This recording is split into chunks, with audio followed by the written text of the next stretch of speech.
اعوذ باللہ من الشیطان الرجیم بسم اللہ الرحمن الرحیم۔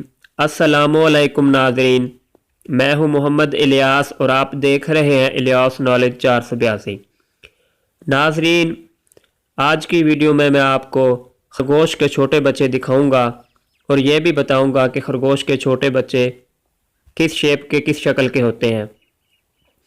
تو خرگوش کے جو پہلے دن کا بچہ ہوتا ہے، یا کہہ لیں نوزائیدہ بچہ جو ہے، اس کے جسم پر بال نہیں ہوتے۔ 10 دن بعد بچوں کی ایک آنکھ کھل جاتی ہے اور 11 دن بعد بچوں کی دونوں آنکھیں کھل جاتی ہیں، اور اس دوران جب کہ خرگوش کے بچوں کی آنکھیں نہیں کھلی ہوتی، یہ اپنی ماں کے دودھ پر گزارا کرتے ہیں۔